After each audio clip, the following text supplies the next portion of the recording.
23 अगस्त 2023 यानी वो दिन जब लैंडर विक्रम चांद की सतह पर उतरा था। करीब 11 दिनों में रोवर प्रज्ञान ने चांद से जुड़ी तमाम जानकारी को लैंडर विक्रम के जरिए इसरो के हेडक्वार्टर तक भेजा है। वो जानकारी जिसे हासिल करने के लिए दुनिया भर के बड़े से बड़े देश जुटे हुए हैं। चांद पर सूर्यास्त होने की वजह से रोवर प्रज्ञान स्लीप मोड में जा चुका है, लेकिन अब तक के मिशन में इसरो को क्या कुछ पता चला, प्रज्ञान को क्या मिला, आगे किस चीज की उम्मीद है और दोबारा मिशन कितने दिन में शुरू होने वाला है, ऐसे तमाम सवालों का जवाब आपको मिलेगा इस रिपोर्ट में।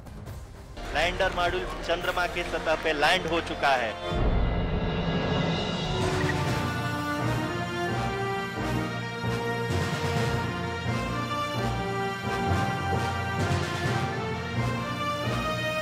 पिछले करीब 11 दिनों में चांद की सतह पर उतरे लैंडर विक्रम और रोवर प्रज्ञान ने हर जानकारी को इसरो के हेडक्वार्टर तक पहुंचाया। सल्फर की खोज हो या एल्यूमिनियम का पता, कैल्शियम की मौजूदगी हो या फिर आयरन का ज्ञान, बेंगलुरु तक हर वो जानकारी पहुंची जिसका इंतजार वहां बैठे वैज्ञानिकों को बरसों से था। लेकिन अब प्रज्ञान स्लीप मोड पर जा चुका है। इसरो ने जानकारी दी है।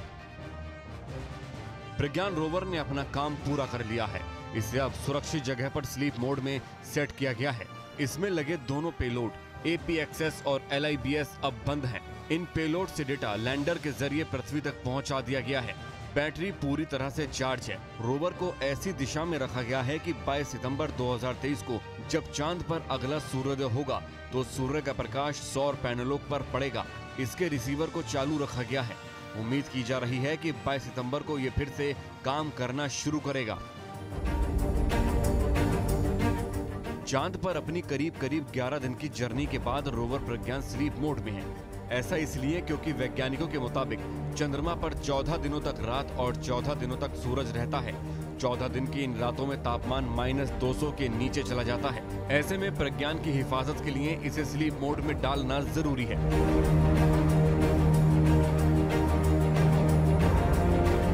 चंद्रमा पर लैंडिंग के करीब 14 घंटे बाद इसरो ने रोवर के चंद्रमा पर उतरने की पुष्टि की थी। अब तक के सफर में रोवर प्रज्ञान ने लैंडिंग पॉइंट से करीब 100 मीटर की दूरी तय कर ली है। 1 सेंटीमीटर प्रति सेकंड की रफ्तार से रोवर प्रज्ञान ने चंद्रमा पर सफर किया है, जिसके बाद 100 मीटर की दूरी तय करने में उसे करीब 11 दिन लगे। विक्रम लैंडर ने चंद्रमा की उस डार्क जोन में एंट्री ली है जहां दुनिया का कोई भी देश नहीं पहुंचा है। इसीलिए रोवर प्रज्ञान की लैंडर विक्रम के जरिए आई हर जानकारी पर दुनिया भर के वैज्ञानिकों की नजर है। पहली कामयाबी, चांद पर भूकंप का पता। इसरो ने बताया कि चंद्रमा 3 के विक्रम लैंडर पर लगे instrument of lunar seismic activity यानी ILSA पेलोड ने चंद्रमा की सतह पर भूकंप की घटना को रिकॉर्ड किया। दावे के मुताबिक ये भूकंप 26 अगस्त के करीब आया होगा।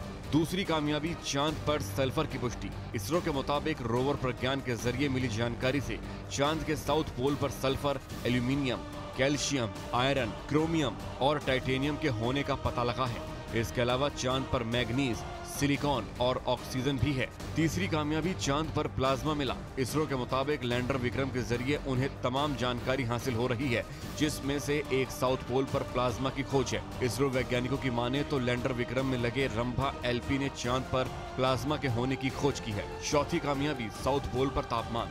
इसरो की माने तो चंद्रमा के साउथ पोल पर अलग अलग गहराई के गड्ढे हैं और अलग अलग गहराई के तापमान में काफी अंतर है। साउथ पोल की सतह पर जहां तापमान 50 डिग्री सेल्सियस है, वहीं 80 mm की गहराई में -10 डिग्री सेल्सियस तक का तापमान है। प्रज्ञान रोवर में लगे सेंसर अब तक के सबसे बेहतर सेंसर कहे जा रहे हैं। इसका सबूत है 27 अगस्त को प्रज्ञान का एक सीधे रास्ते से गुजरते हुए तुरंत अपनी दिशा से मुड़ना। इसरो के मुताबिक प्रज्ञान को उस रास्ते पर 4 मीटर के गड्ढे के होने का पता लगा, जिसके बाद प्रज्ञान ने खुद अपना दूसरा रास्ता चुना। इस वक्त प्रज्ञान स्लीप मोड में है, लेकिन वर्किंग है। उम्मीद की जा रही है कि 22 सितंबर को जब चंद्रमा पर सूरज की पहली किरण पड़ेगी, तब प्रज्ञान फिर जागेगा और चांद की सतह से जुड़ी जानकारी को इसरो हेडक्वार्टर तक भेजेगा।